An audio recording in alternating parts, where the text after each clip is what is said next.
বর্তমানে ভয়েজার 1 পৃথিবী থেকে প্রায় 25 বিলিয়ন কিলোমিটার দূরে এটি কুম্ভ রাশির নক্ষত্রমণ্ডলে অবস্থান করছে।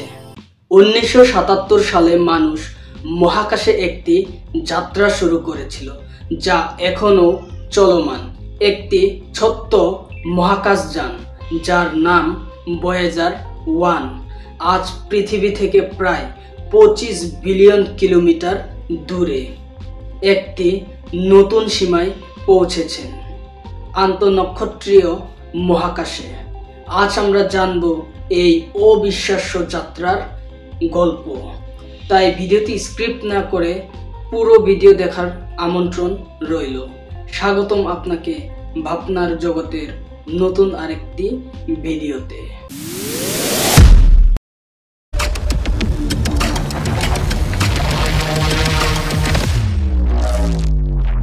ভয়েজার 1 ছিল নাসার একটি বৈজ্ঞানিক প্রজেক্টের অংশ। 1977 সালের 5 সেপ্টেম্বর এটি উৎক্ষেপিত হয়েছিল।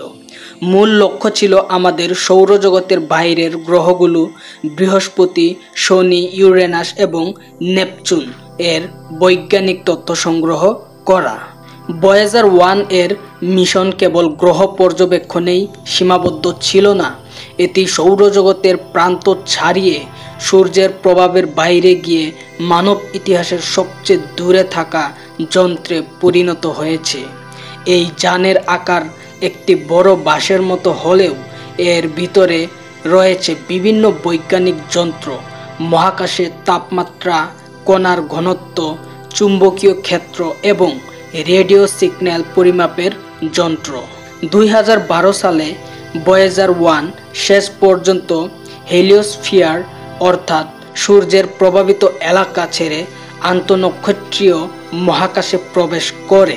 এটি আমাদের জন্য এক নতুন অধ্যায়ের সূচনা। পৃথিবী থেকে এই দূরত্বে পৌঁছানোর অর্থ হল সৌরজগতের সীমার বাইরে যাত্রা শুরু, যেখানে কোনো মানুষ বা আমাদের তৈরি যন্ত্র আগে পৌঁছায়নি। ভয়েজার 1 এখনও সূর্যের আলোর পরিবর্তে তার নিজের প্লুটোনিয়াম ভিত্তিক শক্তি উৎস ব্যবহার করছে, যা এটিকে চালু রাখছে। এটি প্রতি বছর খুব ধীরে ধীরে শক্তি হারাচ্ছে, তাই নাসা ধীরে ধীরে কিছু যন্ত্র বন্ধ করছে।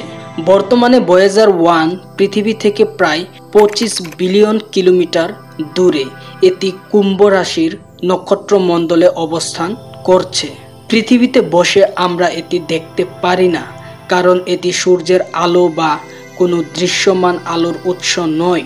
তবে এর রেডিও সংকেত আমাদের কাছে পৌঁছায় এবং আমরা সেই তথ্য বিশ্লেষণ করি। ভয়েজার 1 এর এই দূরত্ব এবং গতিবেগ আমাদের সৌরজগৎ এবং তার বাইরের মহাকাশ সম্পর্কে অনেক কিছু শিখিয়েছে। ভয়েজার 1 এর মাধ্যমে আমরা জানতে পেরেছি যে সূর্যের চুম্বকীয় ক্ষেত্র কেমনভাবে সৌরজগতের প্রান্তে হ্রাস পায়, সৌর বাতাসের চাপ এবং গতি কেমন, সৌরজগতের বাইরে আন্তঃনক্ষত্রীয় মাধ্যমের ঘনত্ব ও রাসায়নিক উপাদান। এই তথ্যগুলো আমাদের কেবল তাত্ত্বিক জ্ঞান নয়, ভবিষ্যতের মহাকাশ অভিযানের জন্য অত্যন্ত গুরুত্বপূর্ণ দিক নির্দেশনা দিচ্ছে। ভয়েজার 1 এর সাথে যোগাযোগ করতে নাসা ব্যবহার করে ডিপ স্পেস নেটওয়ার্ক। যেহেতু এটি এত দূরে, সংকেত পৌঁছাতে প্রায় 21 ঘন্টা সময় লাগে। আশ্চর্যজনকভাবে 2024 সালে নাসা এটি আবারও ফোন হোম করতে সক্ষম হয়েছে, একটি পুরনো রেডিও ট্রান্সমিটার ব্যবহার করে, যা 1981 সাল থেকে বন্ধ ছিল।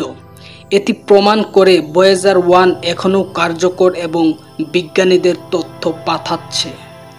ভয়েজার 1 আমাদের শেখাচ্ছে যে মানুষের তৈরি যন্ত্র কত দূর যেতে পারে। এটি শুধুমাত্র একটি যাত্রা নয়, এটি মানব কৌতূহলের সীমানা বিস্তারের প্রতীক। যখন এটি আরও দূরে যাবে, ভবিষ্যতে প্রজন্ম আমাদের সৌরজগতের সীমানার বাইরে মহাকাশ সম্পর্কে আরও জানতে পারবে। প্রতিটি সংকেত, প্রতিটি তথ্যবিন্দু আমাদের মহাবিশ্বের রহস্যের কাছে আরও এক ধাপ এগিয়ে নিয়ে যায়। ভয়েজার 1 এর যাত্রা আমাদের মনে করিয়ে দেয় যে মানুষ শুধুমাত্র পৃথিবীতে সীমাবদ্ধ নয়, আমাদের কৌতূহল এবং উদ্ভাবনের ক্ষমতা মহাকাশের শেষ সীমানা পর্যন্ত ছড়িয়ে যেতে পারে। ভয়েজার 1 কেবল একটি যাত্রা নয়, এটি মানব কল্পনার অসীমতা, ধৈর্য এবং প্রতিজ্ঞার প্রতীক। ভবিষ্যৎ আমাদের দেখাবে এই ছোট্ট যানের দীর্ঘ যাত্রা কত দূর এগুতে পারে।